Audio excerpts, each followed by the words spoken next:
63 applicants stood inside Nixara's glass lobby, each dressed in black and looking every bit the professional bodyguard. Then Dominic Shaw walked in wearing a wrinkled shirt, followed by his 6-year-old daughter holding a white stuffed rabbit. Laughter spread through the room.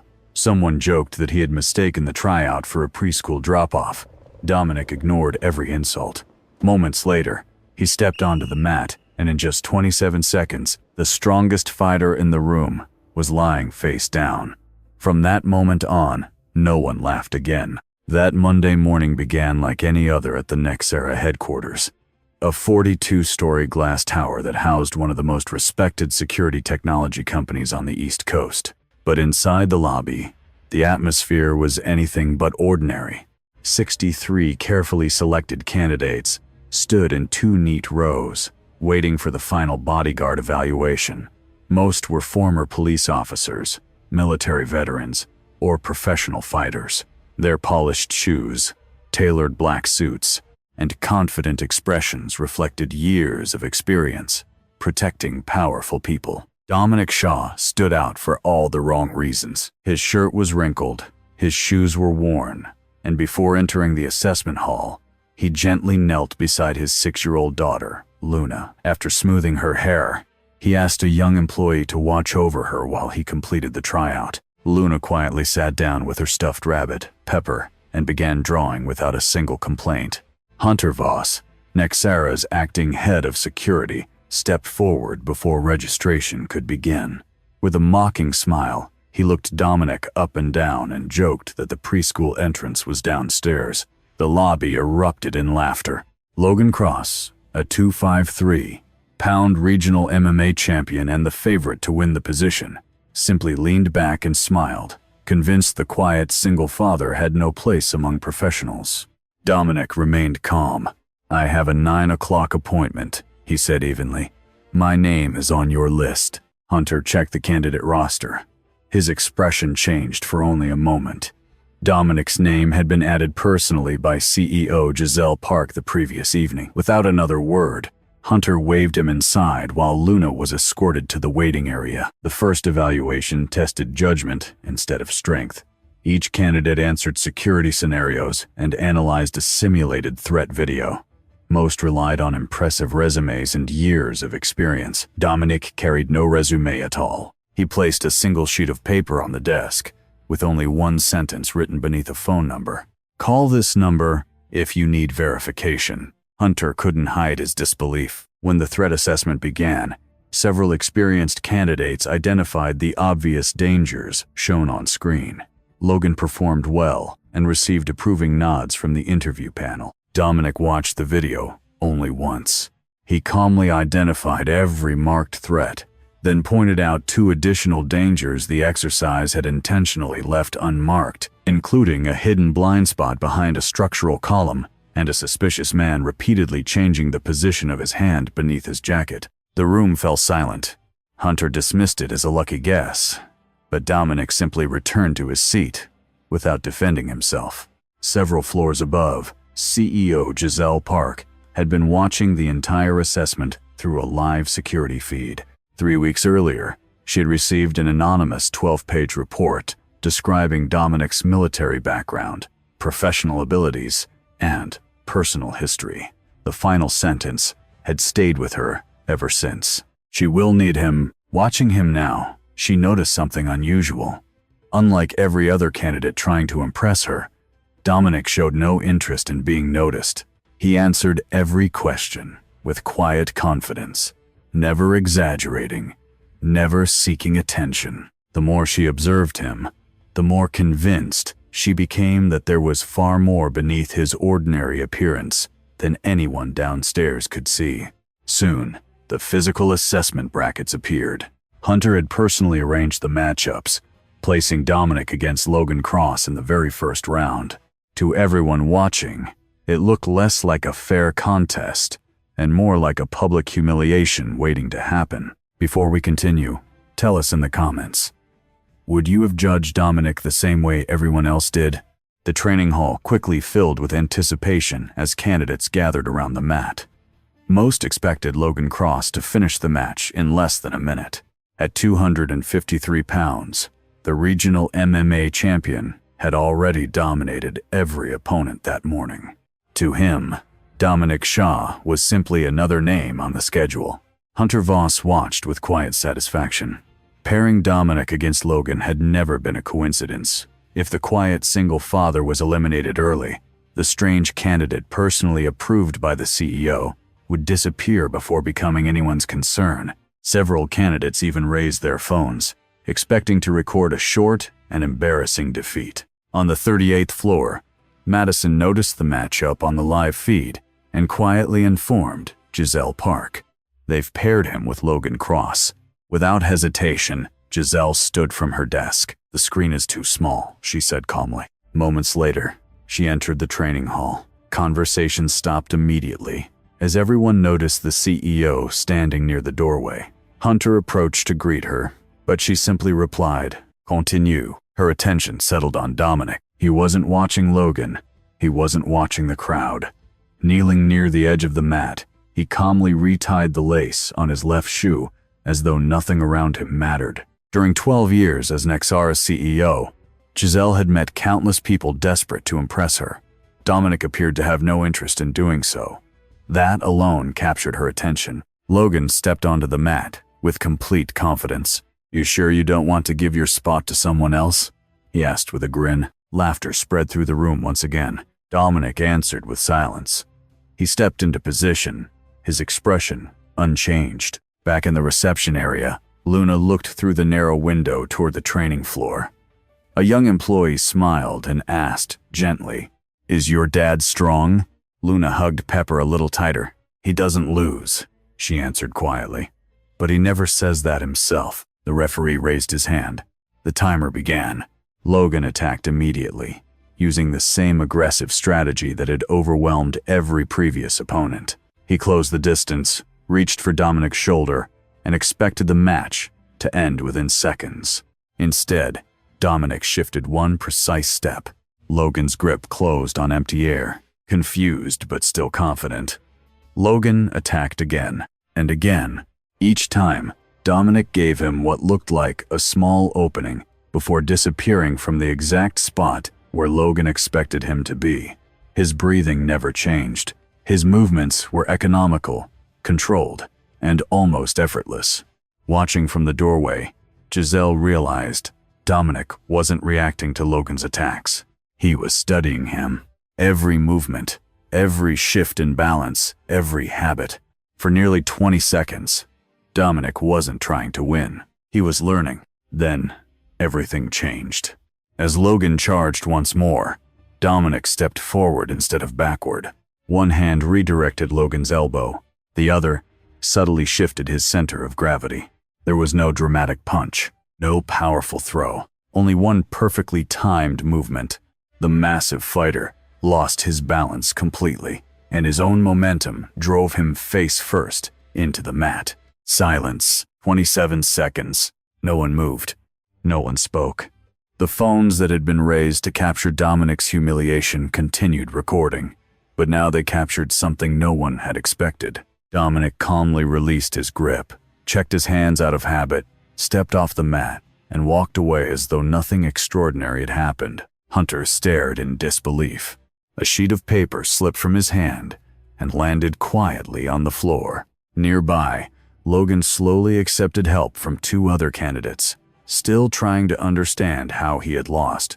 Luna hurried across the room. "Dad, are you done?" Dominic knelt beside her. "All done. Can we get orange juice?" "With ice." "With ice." Holding his daughter's hand, he calmly walked toward the exit, while the room remained frozen behind him. Giselle watched him leave without saying a word. Something had changed.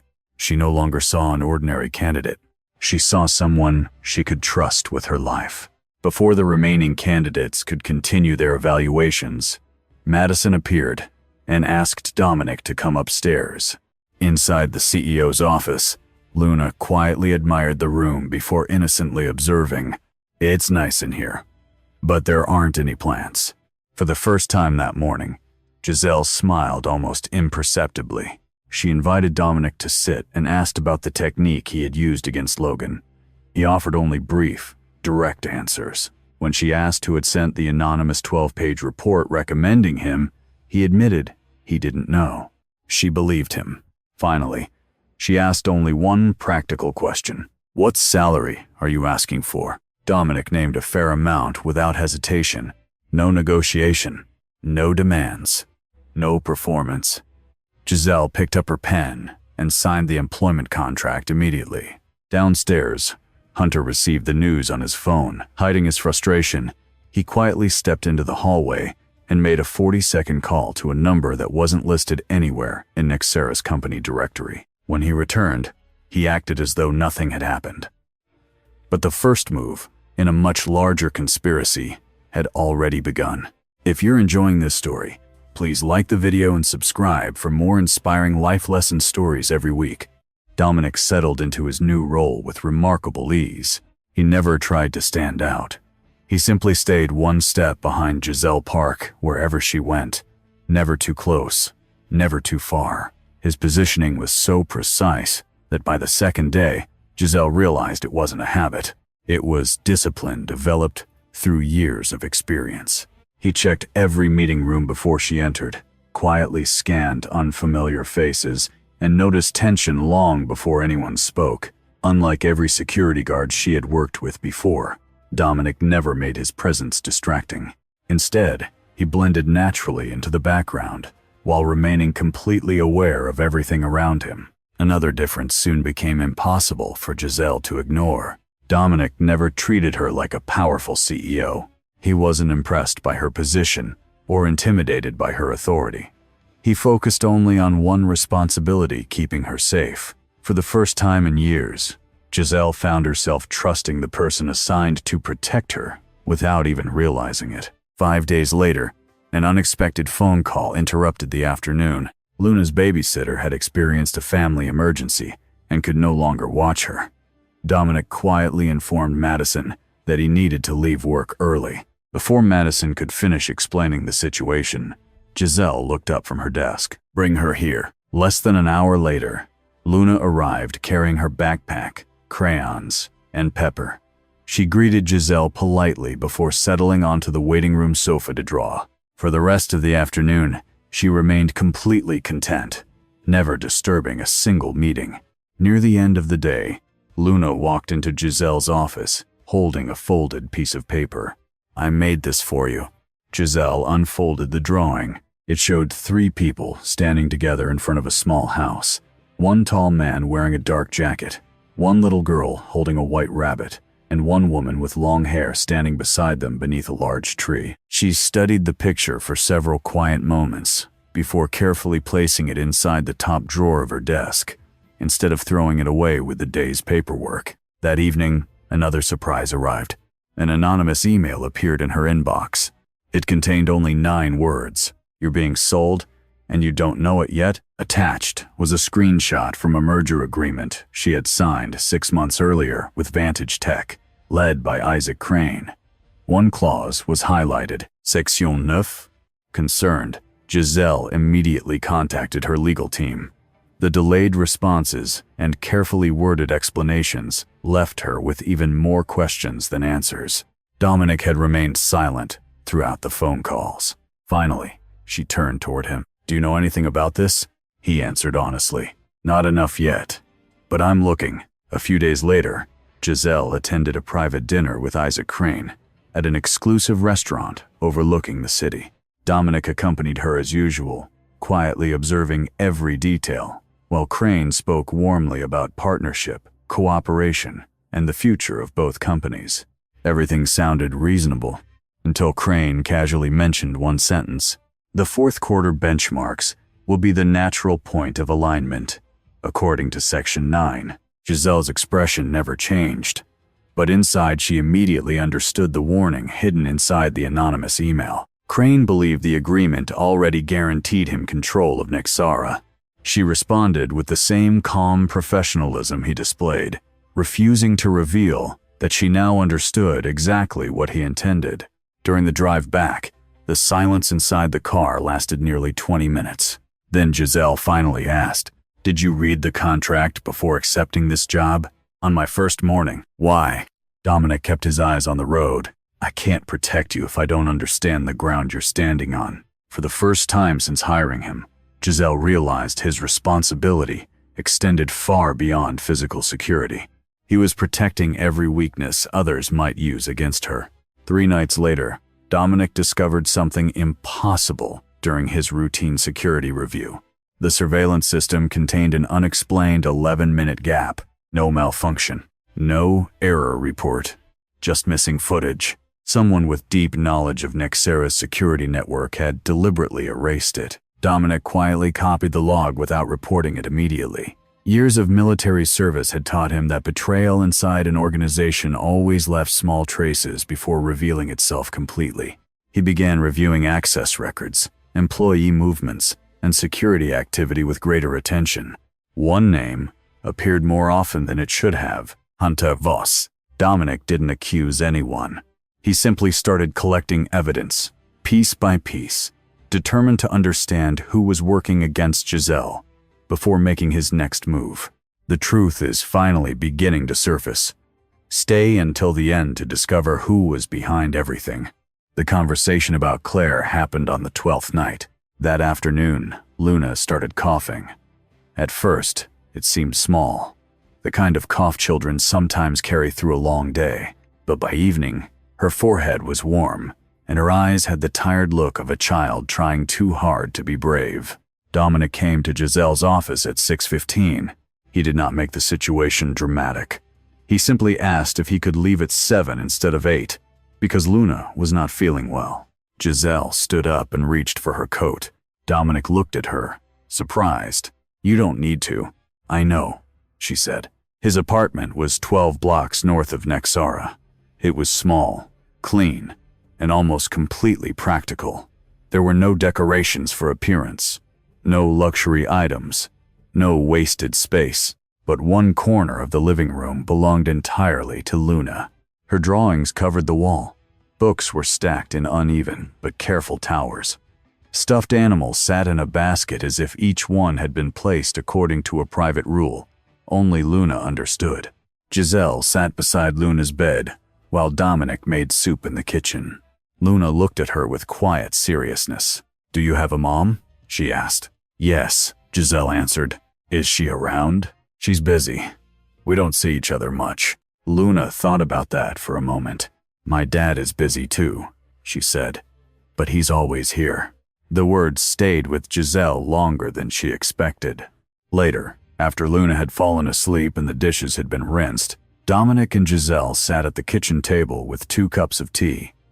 The city lights reflected softly against the window. Giselle finally asked about Luna's mother. For a long moment, Dominic said nothing. Then he told her the truth.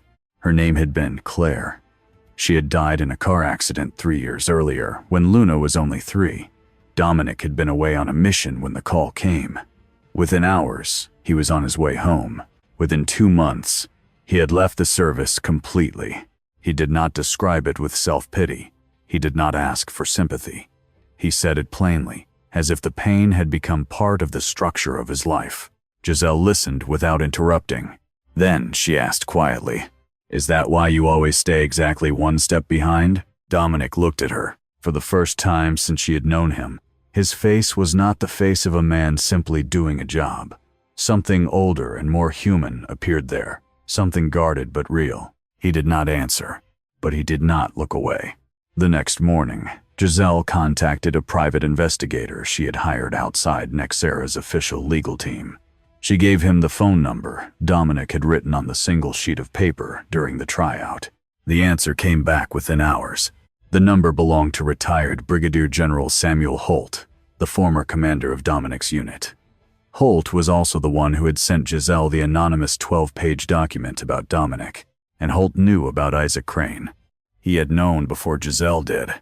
When Giselle read the report, she leaned back in her chair and stared at the ceiling. Only one sentence came to her mind: "I've been surrounded, and I didn't see it." Meanwhile, Dominic continued building his own record. The missing 11 minutes in the basement security footage had not been an accident.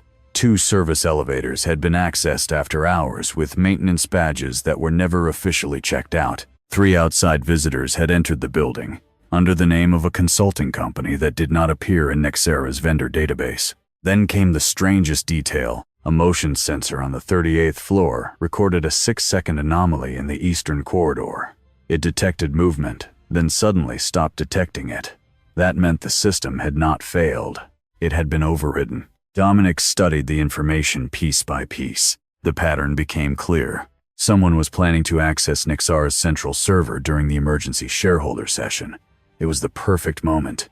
Every decision-maker would be inside one room. Everyone would be focused on Giselle, Isaac Crane, and the future of the company. The server held private data for 900 corporate clients. In the wrong hands, that information could destroy Nexara before the merger fight was even finished. Dominic had seen this kind of betrayal before. Not exactly the same situation, but the same architecture. A trusted system weakened from the inside. A small gap. A false name. A hidden access point. A person close enough to open doors without being questioned. And one name kept appearing near too many problems. Hunter Voss. Dominic did not confront him yet. Accusations without proof were only noise, so he kept working quietly. He copied logs, checked access records, compared visitor lists, and watched every movement inside the building. By the time the emergency shareholder session arrived, Dominic understood one thing clearly. Isaac Crane was not coming only for Giselle's position. He was coming for the entire company, and someone inside Nexara was helping him. You're about to witness the moment that changes every assumption. Don't miss the final chapter. The emergency shareholder session arrived on Tuesday morning. Officially, it was presented as a routine quarterly review. In reality, Dominic had already realized something much larger was unfolding. During the previous 11 days, he had quietly compared security logs, access records, and visitor reports. Every new detail pointed toward the same conclusion: someone intended to exploit the meeting, while every executive was focused on the boardroom. Within the final 48 hours, several unusual events occurred. Maintenance credentials were used after business hours without proper authorization. Visitors entered the building under the name of a consulting firm that did not exist in Nexara's approved records.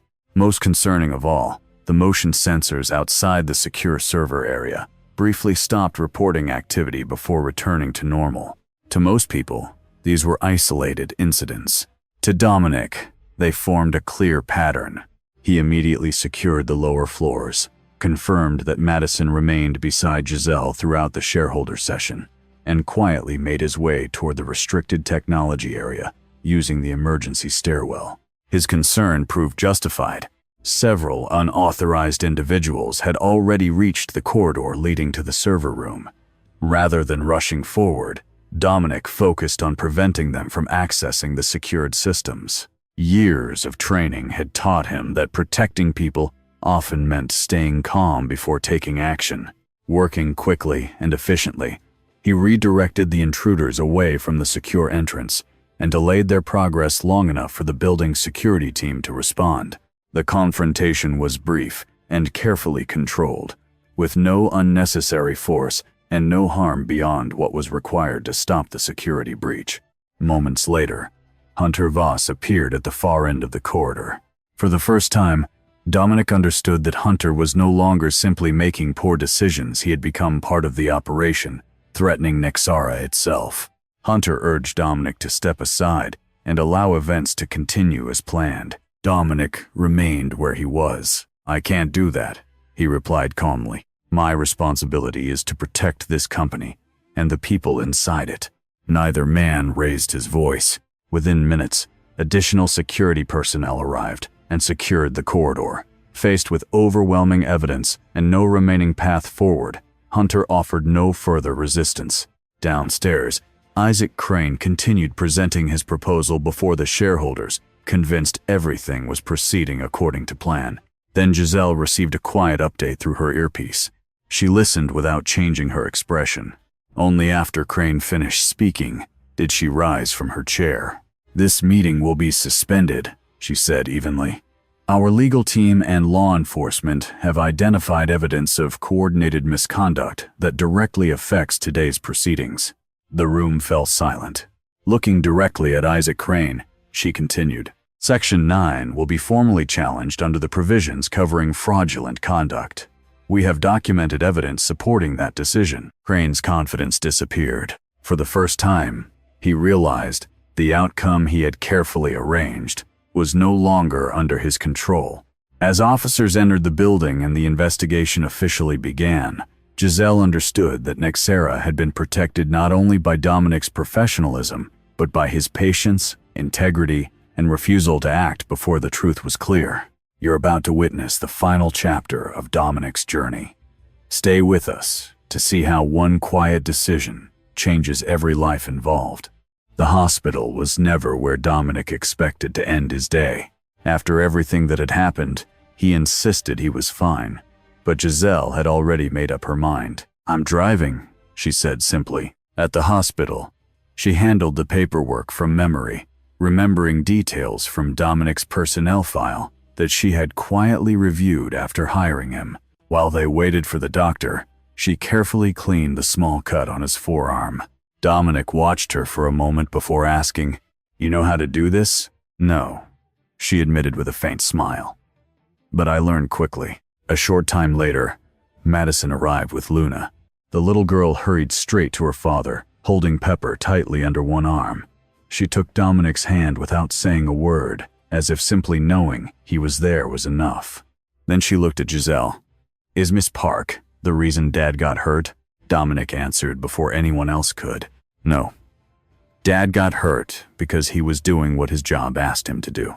Luna thought for a moment, then turned back to Giselle. Can you stay? I don't want Dad to be alone. Giselle looked at Dominic, then quietly pulled a chair beside the bed. Okay, she said. As the evening grew quieter, Luna eventually fell asleep on the waiting bench, resting her head on Giselle's folded jacket, while Pepper remained tucked safely beside her. Dominic stood near the doorway, ready to leave after treatment, but paused when he looked back. For a long moment, neither he nor Giselle spoke. Finally, she broke the silence. Luna changed the drawing she gave me. He looked at her. She added a tree in front of the house. Dominic smiled. It was small, almost unnoticeable, yet it carried more warmth than any words could have expressed. For the first time in a very long while, the future no longer felt like something he had to face alone. Sometimes the strongest people are not those who speak the loudest or seek recognition. They are the ones who quietly protect others, keep their promises, and choose integrity even when no one is watching. If this story reminded you that true strength comes from character, not appearances, please like this video, subscribe to the channel, and share this life lesson with someone who may need it today. We'll see you in the next story.